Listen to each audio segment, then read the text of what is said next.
Everything's a binary coin, right? So here's one other coin that has helped us out a lot is knowing the difference between pleasure versus meaning, right? So what kind of culture do we live in today? It's a pleasure-seeking culture. And I remember when I was a kid, even before that, in the 70s and 60s and 50s, there was a lot of work to be done. There was a lot of meaning. People were building roads and freeways and cities, and there wasn't a lot of leisure time to soak in all this pleasure. Life was a little bit harder, even all the way back to World War II, but they had some kind of a meaning. There was a kind of a trade-off of, my life isn't as fun, it's not very pleasureful, but at the end of the day, the far majority of the people were going, I'm doing something meaningful in society. Today, since they've built all these great roads and buildings and freeways and beat the Nazis, now we're reaping the rewards of all that and we have all this pleasure, right? So the pleasure is now just kind of drugging us up. At any time, anywhere, you can turn on a video, you can get a drug, a drink, and just have fun. Now, at the end of the day, week, month, year, you don't have a whole lot of meaning in your life. And that's kind of comes at a cost. We really personally enjoy all the great pleasures of today. Again, also from not really growing up with a lot of them. So we have all the great cool stuff, all the smartphones and Netflix, fun, pleasurable things. But you know that angry archetype that is the one who's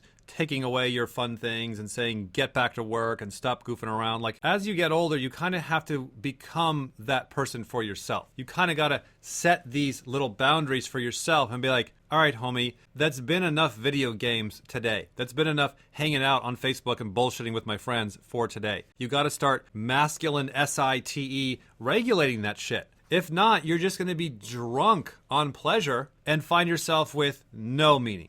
Because meaning is not usually pleasurable. It's not fun to work out every day, to study every day, to train every day, to go travel and meet clients, to try things that you suck at. This isn't pleasurable. This is very hard, wears you down. But the end goal that you're then getting is now meaningful. So one thing that I found over the past, 10 years or so of like trying to wean myself off of more pleasurable things, like getting rid of my TV years ago. I was one of the first ones of my friends to get a smartphone, a long time ago. And I've also been one of my first friends to kind of get rid of my smartphone. I mean, I still have one, but I turn it off and I put it on the counter and it just sits there most of the day. I don't carry it around with me like I used to, because the point is I'm trying to regulate how many hours of pleasure I'm taking in per day and what my hard work to meaning ratio is, right? And some days, you work too hard, you're trying to do too much and trying to be too meaningful, and you kind of burn yourself out. You got to go have a nice day and soak in some pleasure, right? The thing that I wanted to kind of share, though, is like as you start trading out, because this is a binary coin, you can't have them both, right?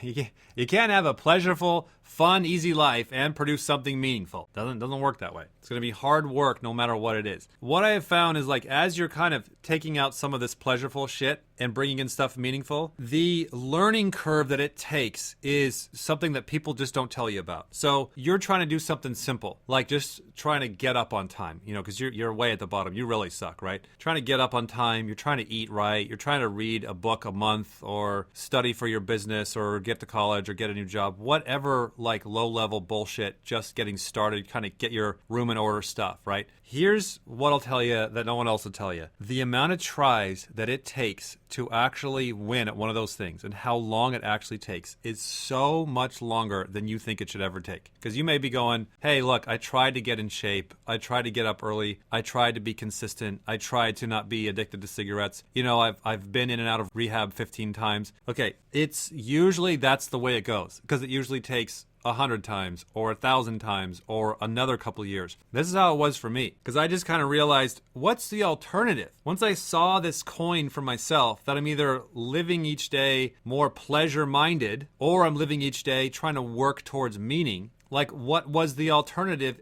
Because I couldn't break the pleasure habits. I was weak, I was lazy, I couldn't do it, but I realized I had no alternative. And therefore, it allowed me to deal with failing at something over and over and over and over for years. It's taking me years just to get up on time, just to put in positive time of self-growth, just to be able to build a simple eBay business that can barely pay for itself, setting the bar low and working at whatever it took to get that meaningful thing to work and knowing that it really is that hard and it's okay because there really is no alternative. because I got old enough to see if I keep living for pleasure, that's the easy way out. It's what everyone else is doing. And as they get older, they just get sickened with regret. And I don't want to live that way. I don't want the end of my life to be, yay, I soaked in a bunch of pleasure unconsciously like every other idiot out there. No, I want my life to be, God, that was fucking hard. I got really worn out. I had some pleasure along the way, but goddamn, there's something meaningful in the end.